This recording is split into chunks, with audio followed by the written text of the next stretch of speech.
Hey, what is happening? My name is Maxim Cruz. I'm a licensed real estate broker as well as a real estate investor. The advice that I'm gonna give you is not advice, it is information. If you want financial advice, make sure you reach out to a financial advisor, a licensed attorney, a tax practitioner, whoever you get your advice from. This is for information purposes only.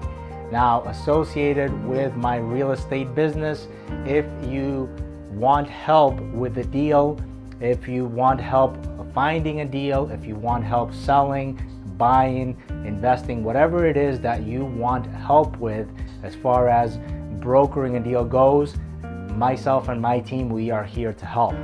So today we are going to be talking about the 16 contributing elements when it comes to income property investment analysis.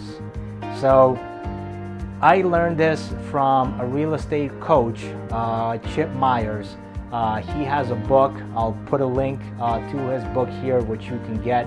I think it's a very good book to at least give you the base points to consider and think of. So the way that my videos will be structured is that on the right here, you'll see all the 16 elements that we're gonna cover. And don't worry, you're gonna see them in large print here, so I'll put them one by one. And then at the end, what I've actually done is I've created this little spreadsheet that has the date, the property address, and the checklist to every single one of these items, just when you're investing and maybe you're looking at a deal or analyzing a deal, just a quick little checklist that you could check off and be like, okay, I've considered that, you know, or at least I looked into that, or I'm thinking about it, or let me get more information in. So hopefully that tool helps you make a decision in whatever you're trying to do. And ultimately, again, make sure you're connecting with your local real estate professional that understands and knows the market. Make sure you're connecting with your attorney that can better guide you on, you know, the contracts and the specific details. Make sure you're connecting with a financial planner, a tax accountant, or a tax planner that, you know, is guiding you in the best scenario on how maybe you can position yourself to take advantage of some of these things which we will consider. And again, do your due diligence. These are not the 16 break it or make it deal. There are other items to consider. These are just some of the factors that you should consider. And again, it's up to you. Every investor is in different stages of their lives. So whether you like more risk or you like risk, or for whatever reason you are looking to make an investment versus not make an investment, these are just some items for you to consider, but don't consider these lists as the only items. So let's get right into it. First, real estate, location, location, location, location, location, location, right? Real estate has always been about location. And the reason location is so important is because locations change. So I personally grew up outside of Boston, and obviously Boston is a very historic, a much older city in the United States. So there were certain periods of time that certain properties in that location were transacting a lot quicker or in a different scale than others were. Then as the situation changed, as companies went in there, maybe warehouses or maybe storage facilities, because population were changing, started to increase. Now there's a different shift. So you have different things happening based on location. Obviously now I'm here in Miami, and you know, wherever you're watching this from, depending on the location that you're looking into for your real estate deals, you need to consider what is going on. If, I keep on saying these in multiple of my videos, if you're buying in a town, whether it's a multifamily property, single family, obviously here we're mostly concerned about investment properties, things that pay, you know, cash flowing properties. If you're buying in a town where there was one employer, there was a huge factory, and that factory shut down, or you know, they were mining for natural oils or whatever, and that source of employment shut down and there's no longer there, and now people are moving out, that location, you know, is probably going to be faced with some economical issues outside of the concern. Yes, maybe the homes were built there in the last 10 years. Yes, maybe there's a beautiful country club or whatever's going on. But there are other things that happen within that location. Natural disasters, you know, a hurricane passed through, there was an earthquake, there was a fire, a tornado, whatever it was. So these locations, these things that are outside of sometimes our own control happen, and you need to consider that, whether it's positive or negative. Along with location is also the size, you know, the size of the property. Not everyone is going to buy, you know, a 400 unit multifamily investment building. Maybe you're an investor that likes to buy, you know, strip malls that have 4 or 5 different stores. Maybe you specialize in funeral homes. Maybe you specialize in liquor stores. Maybe you specialize in storage facilities. Whatever your investment criteria is, that size of the property is going to matter along with the location that's there. And both of the things combined matter a lot. Again, if there was a huge fabrication facility, let's say it was 100,000 square feet, and all they did was fabricate, and it is in the middle of, I don't even know what state, but let's say it's in Central Florida, just because we're here in Florida, and you know, that shut down. Outside of that facility, what else is there? How many people live in that town? Are there other businesses that are maybe 5,000 square foot storage facilities? Or are there other smaller manufacturing facilities that weren't directly employed or directly related to that big manufacturing facilities that now you could repurpose that space?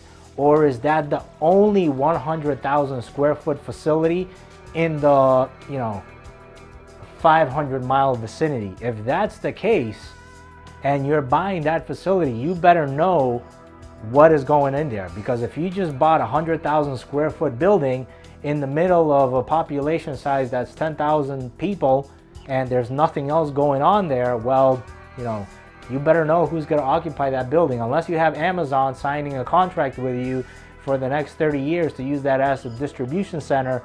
Again, just make sure you know what size and what location you're in. Number 2, income. Cash flow is king. People that buy cash flowing properties, they buy it because they understand that income is important. You don't want to buy a property that doesn't have cash flow, or is cash flow negative, or is distressed, or that you could possibly lose money on because every single month you have to put more money into it. You know, it's not income generating. So when you're buying investment property, when you're looking at these type of properties, income is important. Now, when you consider income, I think there's multiple incomes to consider. One is obviously the economic situation as a whole of what's going on inside that country at the time. Is your country, or is your city, or is that place in an upward trend, or is it in a downward trend? Are we in a recession and depression? You know, what is happening economic wise? Income wise, as far as how is that property leased? You know, do you have multifamilies that's all 1 bedrooms, but yet the population is increasing, so more and more people are looking for 2 bedrooms or 3 bedrooms because, you know, they are having, the children population is increasing, the school system just got improved, so maybe all of a sudden that 200 units that were all 1 bedroom, the best purpose for income is for it to be, you know, multiple bedrooms, maybe 2 bedrooms, maybe 3 bedrooms. So how does that affect income? Same thing if you're buying storage facilities, or if you're buying manufacturing, and that's no longer a desired business or a desired use for that facility, is your income on that property going to be affected? Because again, no one is looking for storage facilities because again, the population is decreasing, or that manufacturer left and they no longer need a 500 truck parking yard, or whatever the case is. So just income. Next is, you know, how you can push that income. Can you do something to improve that income? Or is there something happening that is affecting that income negatively? You know, is the crime rate in that city increasing? So that specific neighborhood you're looking into, people are moving out because the crime rate has increased. I think a perfect example of that is in combination with 1 and 2 is Detroit. Look at what happened in Detroit once, you know, those car manufacturing facilities went down and, you know, the neighborhoods, the crime rates went up. Look at what happened as a mass in Detroit. So it could be scary. Next is appreciation. And I think appreciation is another huge one. You need to understand what is happening with the economy. Is the economy on an upward scale, so you have some appreciation potential, or is it in a downward scale, so you're buying the property and all of a sudden you're decreasing, you know, 5% on an annual basis, so you're losing money in appreciation even though you might have cash flow. And again, none of these things can be singled out.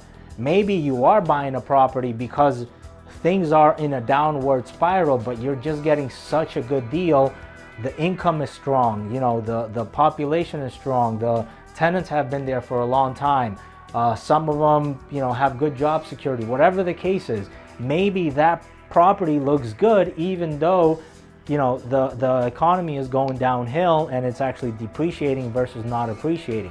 Same thing, maybe you're in a situation where the appreciation isn't there because the property is 40 years old, but you have forced appreciation where you put the money into it, where you rehab the property, you repurpose it. Instead of having these warehouses, now you know, knock out a couple of walls and build windows, so you have these individual office areas or performance studios or recording studios or, you know, skateboard parks or something else that can be repurposed, so you're forcing appreciation into it. So, you know, that's a huge one.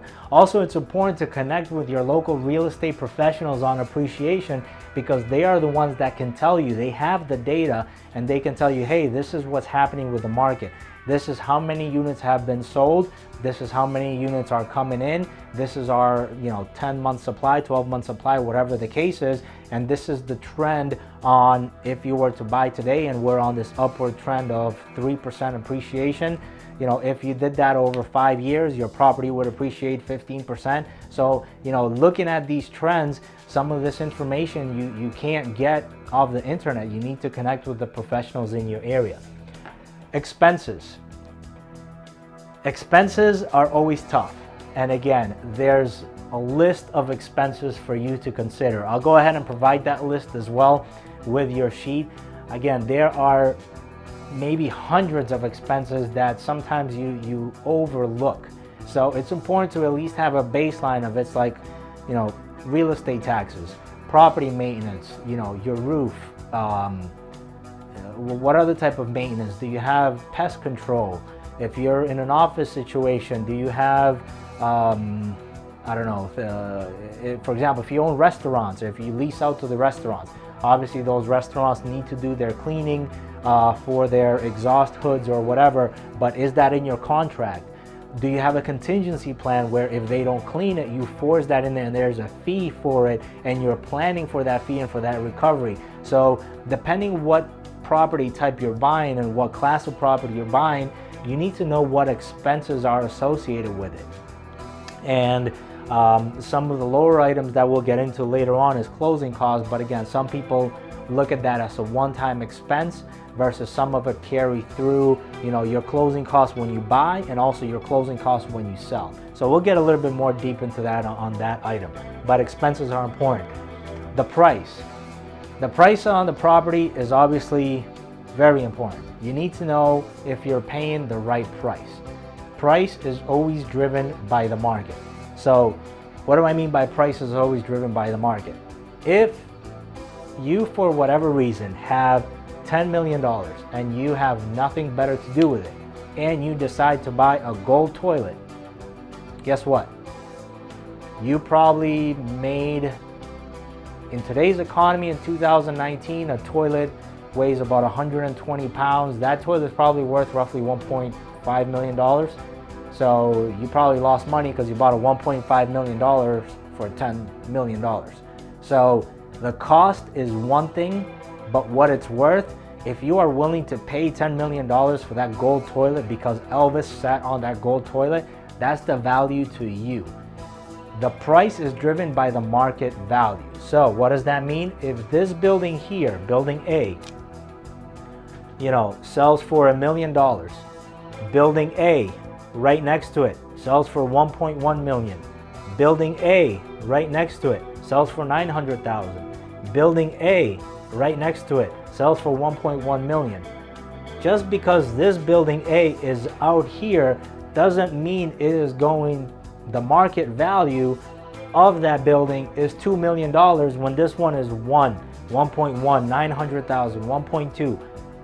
Why would this one be 2 million while all of these are less than $1.2 million? Explain that to me. Now, if you tell me that this building has a pool, has a fitness facility, it's a luxury condominium tower, whatever, that's no longer building A because it's not comparable. So a market value is based on comparable properties. And sometimes it's tough to get at these numbers because there might not be any comparables that are exactly like what you're looking to do. For example, value add opportunities, when you look at price and you look at value add, can I add a pool in order for my property to force appreciation on there and it's worth more? So now I offer this less because I have that idea. Or is that building out of its useful service life, so the best use for it is to be demolished and now we can build something else. So the price I'm willing to pay for it is whatever, $100,000 because the building is not worth anything, it's just the land that it sits on. So price is important and is driven by the market value. So as we continue leverage, what is leverage? I think the best person that I've heard explain this is probably Grant Cardone. So obviously leverage is using other people's money to buy resources. So let's say you have $1 million and you were going to invest in real estate. Obviously you have options. So what are some of your options? You could buy $1 million real estate deal, right? That's one option. You have another option is you split that $1 million. So maybe you buy two $500,000 deals, right? 500,000 times 2. And again, this isn't using leverage. 3, maybe, and this is where leverage comes in, you buy 5 $200,000 deals.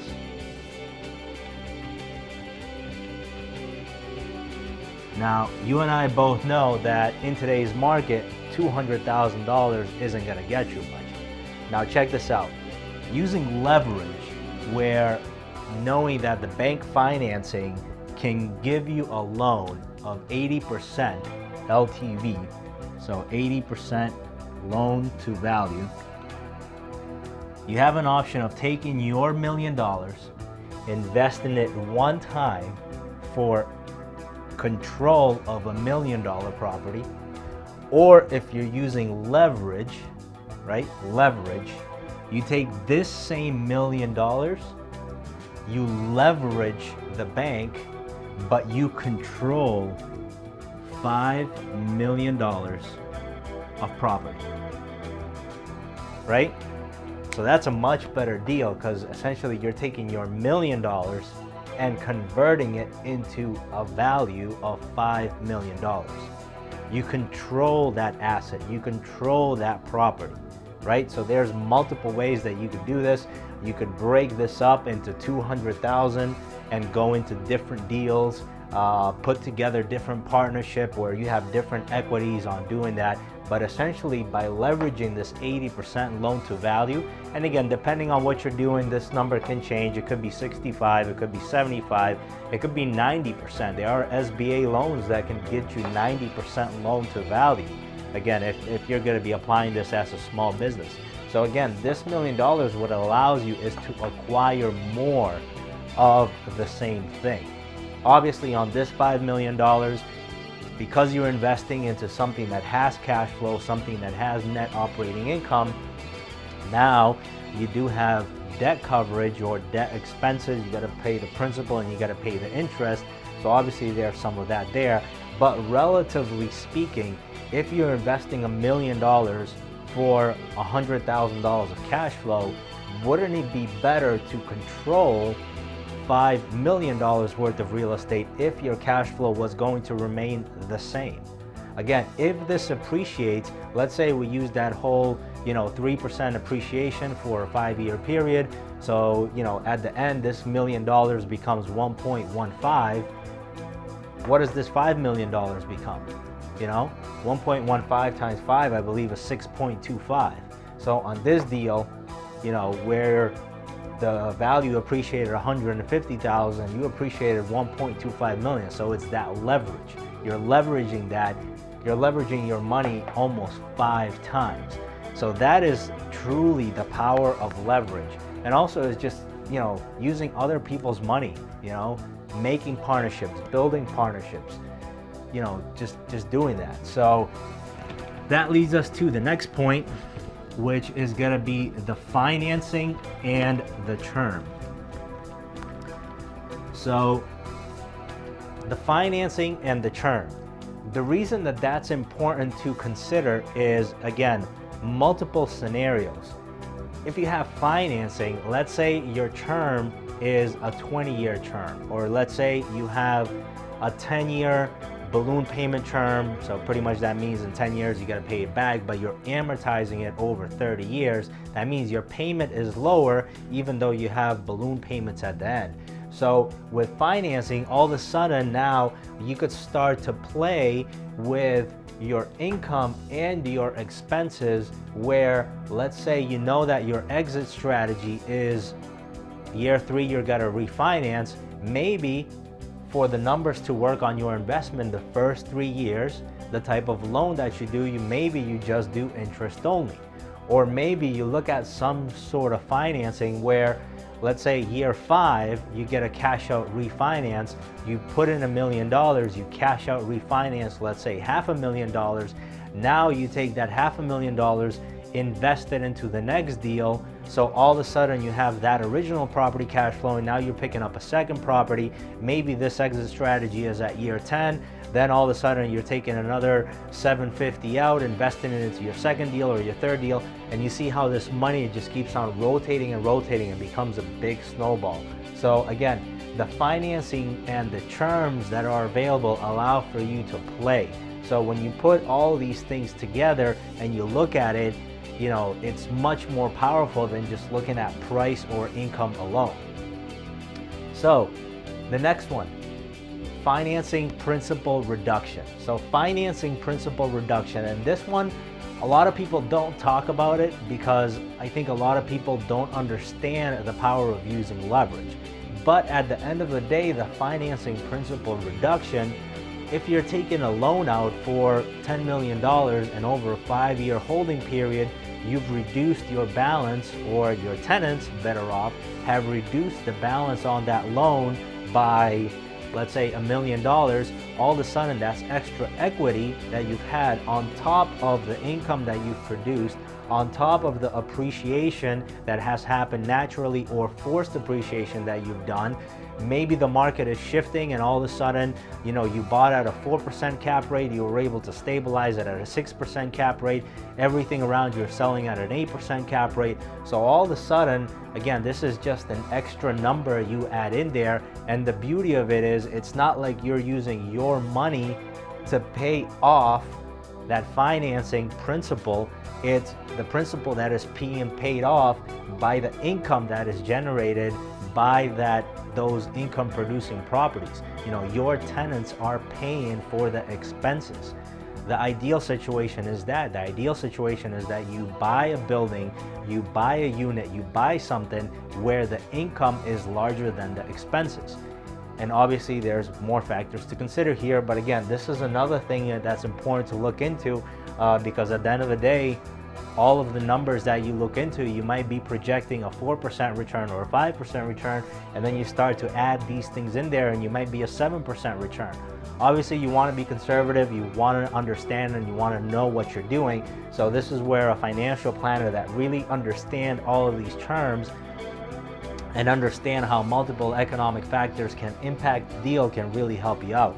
Also, tax accountants are huge on this one because they can plan out for you, hey, if there's certain tax things that you could do in order to, save money on taxes, obviously reducing your expenses, and that way generating more income and maybe putting some of that income back into the deal or paying off the principal a little bit earlier using velocity banking. I could definitely provide you with the best contact there is for velocity banking, so that can help you with that. So again, the financing principal reduction is huge. Number 9, tax benefits. Again, make sure you seek out, somebody that is experienced that can talk about tax benefits. Me as a real estate broker, I understand it superficially, and obviously with some of the things that I've covered here, there are tax benefits that you have versus ordinary earned income.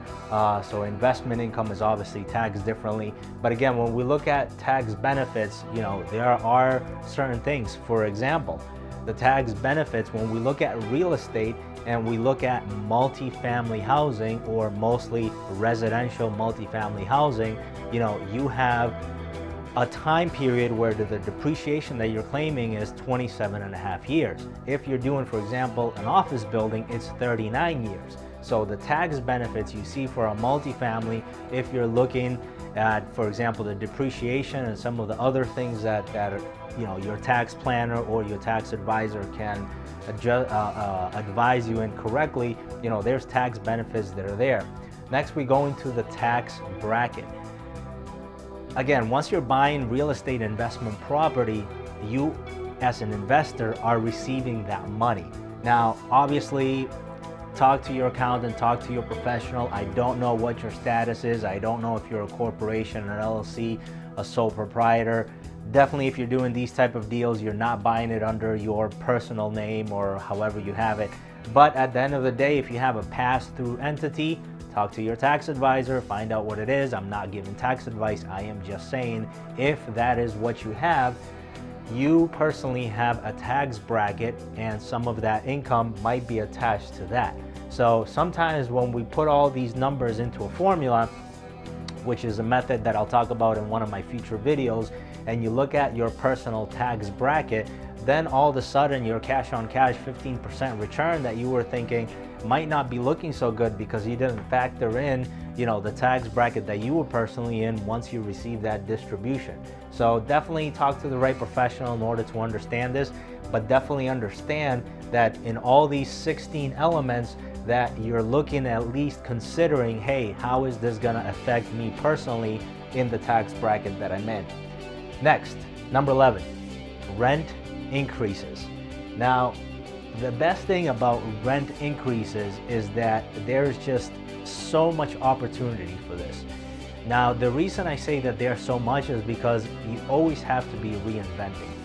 For example, Miami, if you've ever been to Miami or if you ever come to Miami, multifamily housing, pretty much what do we have? We have large condo buildings, we have large, rental only buildings, and we have all sorts of mixed real estate here. But for example, rent increases, believe it or not, here in Miami, you are able to get higher rents, or at least you're able to price your rents higher if you offer a pet-friendly building. So I know there's other real estate investors that talk about this. What if you do a dog park? What if you add an amenity, a feature, something that's going to be unique to your investment portfolio that can give you that benefit to give you that rental increase? Again, in another video, I mentioned, rent increases for office space. What if all of a sudden the office building that you're in, you have common area amenities like, for example, if you've been into a WeWork building, if you haven't been into a WeWork building, I would love to take you to one. They have a super organized entrepreneur space to work with, and we could definitely help you out get into that space. So if you've ever been to a WeWork, they'll have individual offices that you can rent privately, and then there's common areas on every floor. So what if in your building, if you have office buildings, what if you provide that to each tenant where they don't have to build out their conference rooms, where each floor has a conference room that just has to be reserved? Or there's other things like, rooftop gardens or rooftop terraces where people can meet and have events and stuff like that. So again, the reason that you're able to increase rents or charge a higher amount of rent is because you offer more value than your competitors. And again, what's nice about this is a lot of the, especially multifamily housing investors, what we will do is we will look for opportunities on, hey, where is there a deficit? Do we need to go in and budget for new kitchens and new bathrooms, and by spending several $1,000s in renovating kitchens and bathrooms, all of a sudden we're able to collect an extra $200-300 per month in rent. Again, when you multiply it times 100 units, that's a substantial dollar figure. And again, the good thing about owning multifamily and multi-units is, hey, one bathroom renovation in a contracting scale, yeah, sure, it might cost you $5,000, $6,000, $7,000, $8,000 depending on the market that you're in. But when you're doing 100 of them and they're exactly the same and they're cookie cutter, your price goes way down. So that same $6,000, $7,000 bathroom now all of a sudden might be $4,000 or $5,000. Again, every scenario is different. Don't quote me on these numbers because again, I grew up a little bit north of Boston where a plumber would charge you 20 grand to put in a toilet.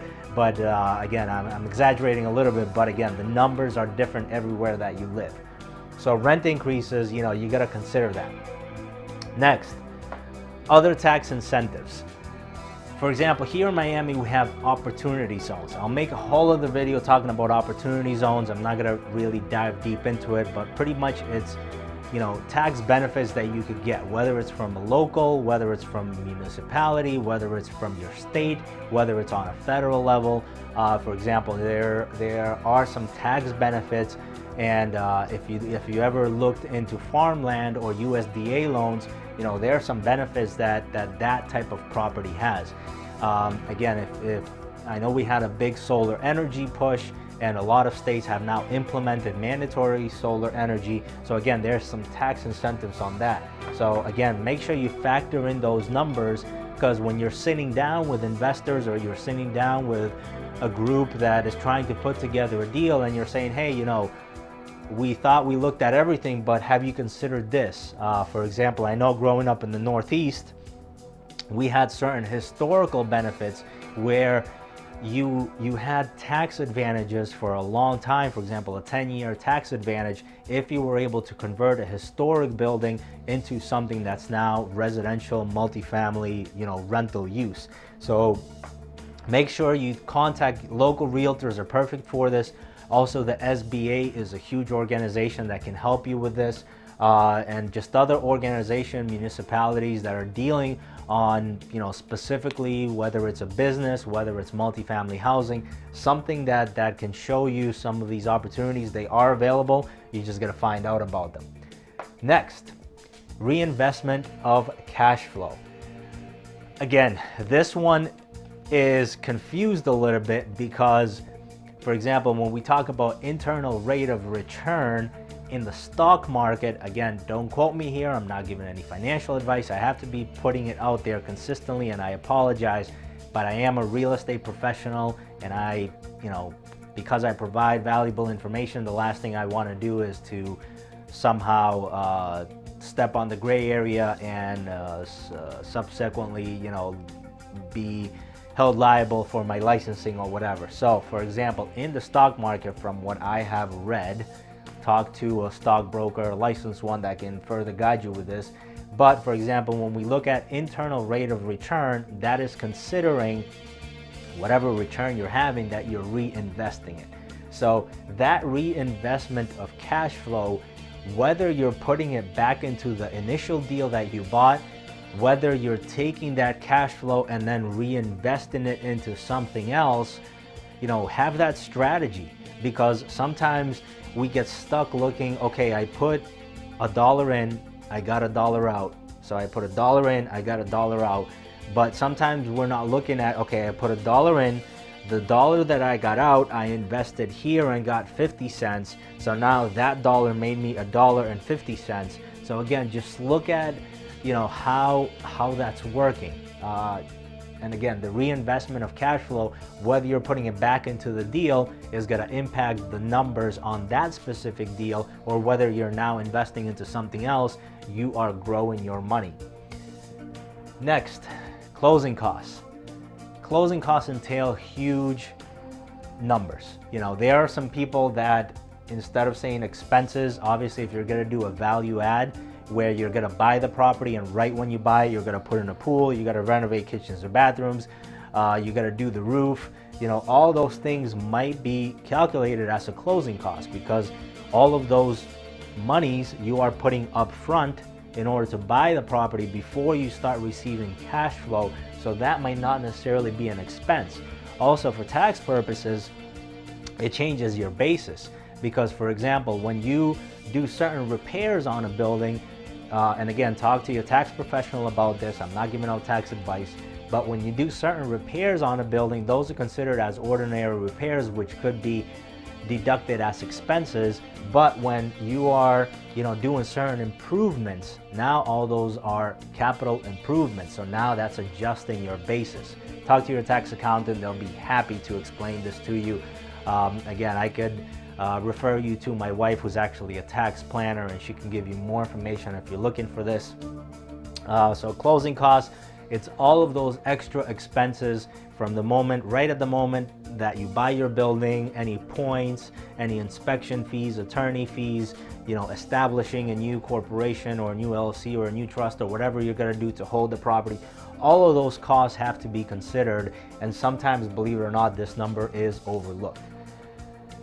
15, capital gains tax. And this is probably one of my favorite, because I have a whole bunch of people that say, hey, you know, I'm getting a great deal and it's 9%, you know, cap rate, and it's doing this and that, and you know, they're not even looking at capital gains. Sometimes they're investing their money and they're not doing it correctly, taking advantage of, in real estate, what we call a 1031 exchange, where we're deferring our capital gains to a future time frame. So make sure you account for this, because if you're not accounting for capital gains tax, again, that can adjust your number up or down. Believe it or not, in 2009, 2010, 2011, when a lot of people had to sell their homes, you know, some of them, not all of them, but in some scenarios, people had capital gains tax. And at that time, where the market might have not been that favorable to invest, you know, they had to pay capital gains tax, and you know, that's a large chunk of money that they lost, or at least had to pay in taxes that didn't add up to their final, you know, cash return. So make sure you understand how capital gains is affecting your whole portfolio. And last is risk. Risk is obviously something that we all have to manage. So how do you manage risk? There's different ways. Everyone takes risks differently. Talk to a financial planner, talk to a financial advisor. I can't advise you on what risk you should take. I don't know where you are in your life. Obviously, if you are financially wealthy, maybe you could take higher risk, but if you only plan to live for another 10 years, maybe you're more conservative.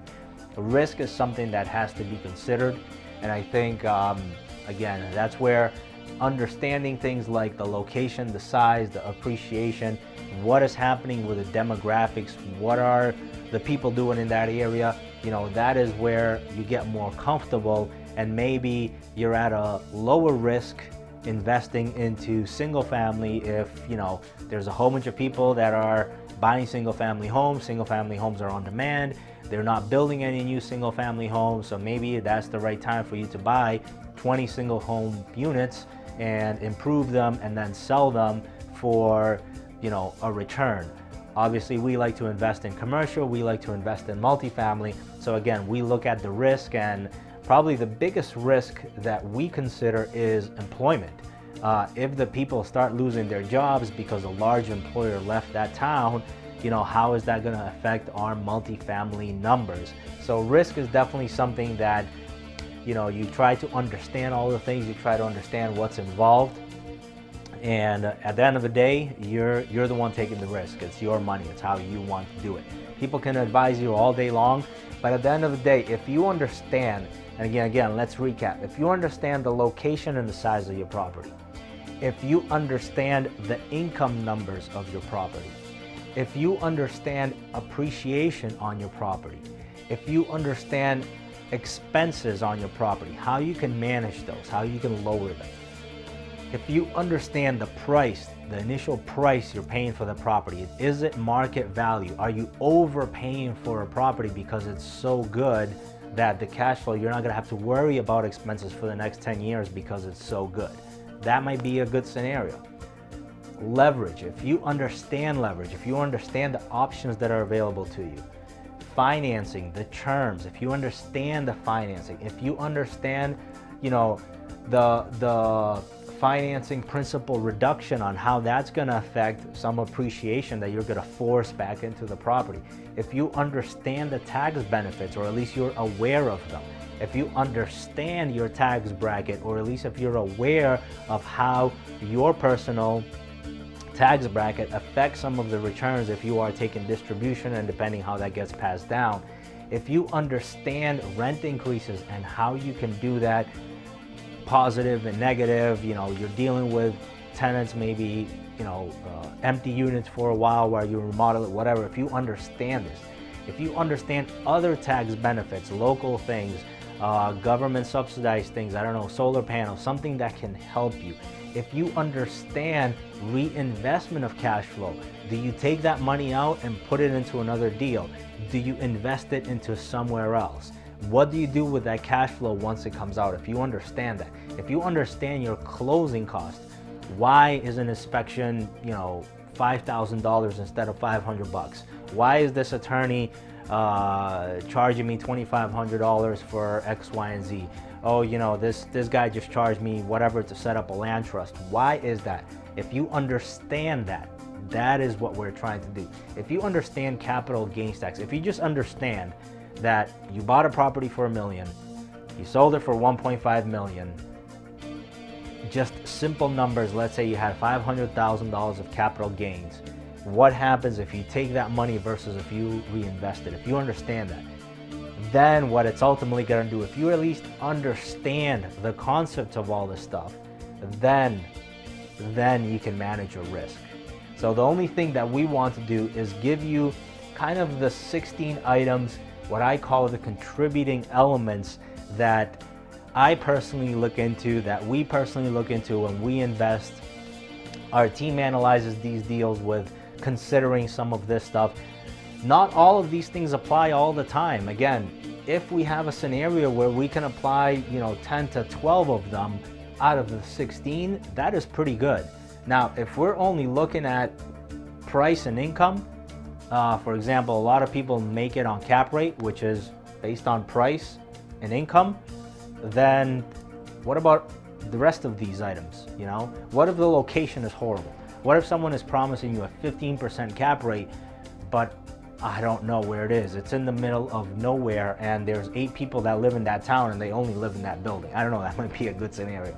So, you know, if you understand all of this stuff, that is what the goal of this information is. So hopefully I'm able to provide you with value. Again, make sure you check out the 2 resources that I included here, which are these 16 contributor elements. What you could do is you could fill out the date, your property address, and just check these off. Are you accounting for these items? And the second one is some of your expenses, and you know, just there's a whole bunch of expenses that we put in there. Most of everybody is telling you the same thing. Make sure you're accounting for inspection, make sure you're accounting for pest control or whatever it is, make sure you're doing that. But there are other expenses. For example, you know, a lot of people don't evaluate what condition their property is in. For example, if you buy a building and you're running on a main chiller system which is 15 years old and you have a 25 lifespan on that, well, guess what? In the next 10 years, you're probably going to have some major capital expense. So you might want to increase your reserves in order to allow for that expense. Otherwise, if you're doing a long-term hold and year 10 comes and you're thinking you're going to sell that property, and all of a sudden your chiller's gone and you're going to spend a few $1,000,000 repairing or putting in a new chiller system, well, you know, that can definitely impact your price. So there are some expenses that you know, you need to account for, and reserves are an expense that sometimes is overlooked. I'm not saying that everyone holds reserves, but it's suggested that at least you have that on plan. So if something happens, God forbid, you need, you know, a few $1,000,000 to do some repairs, you're not in despair saying, hey, what am I going to do now? I got to get another loan. I got to get private money. This is going to cost me that. All of a sudden you didn't plan for that, which now is affecting the rest of your numbers. So that's it. Download the guide. Hope this helps you. Hopes this gives you a position where you are better informed, at least on what you're going to do. Definitely reach out to me if you have any specific questions. Reach out to your fellow brokers, to your fellow realtors in your area. Again, if you're looking for deals, fellow brokers can provide that. There's also other ways that you can get into deals.